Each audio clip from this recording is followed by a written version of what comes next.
What's up, everyone? Welcome to the November 22nd edition of DraftKings Tournament Plays, brought to you by BetMGM. I'm your host, Adam Scherer. You can follow me on Twitter at ShipMyMoney DFS. We have a four-game NBA slate tonight to take a look at. As usual, we're going to talk through 5 of the top tournament options using the Boom Boss tool on the Stokastic.com website. But first, we do have a new offer for you from BetMGM. Click the links in the description below. Sign up, make a deposit, and place a $10 real money wager on a pregame World Cup money line and receive $200 in free bets if any team scores a goal. It doesn't even have to be a team in the game that you bet. For example, if you bet the US game and nobody scores, but somebody scores in the next game, you still get $200 in free bets on BetMGM. So click the links in the description below, sign up and take advantage of this offer. Get yourself free $200 in free bets.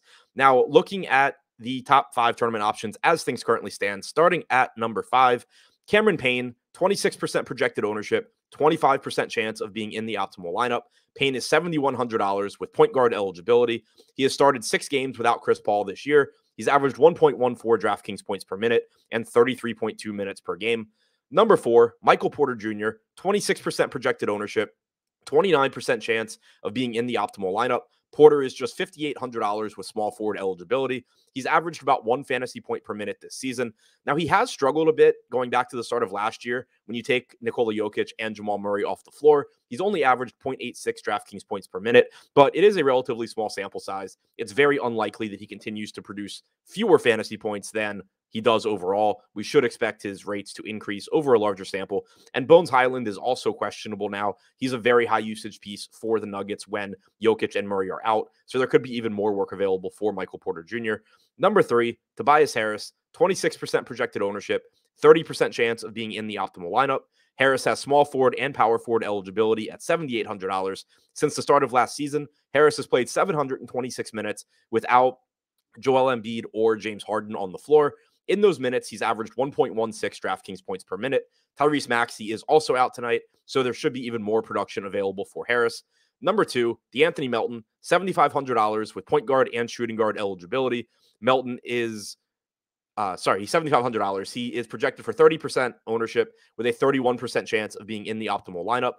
In a limited sample, Melton has averaged 1.33 DraftKings points per minute in 72 minutes without Harden or Embiid on the floor today. Again, no Tyrese Maxey. Should be even better for Melton. And number 1, Aaron Gordon is making his return to the lineup for the Nuggets tonight. No Jamal Murray, no Nikola Jokic, questionable Bones Highland. We could see Gordon really having to do a lot for this Denver offense. And we do know from his time in Orlando that when asked, Gordon can take on a very large role both as a scorer and the playmaker.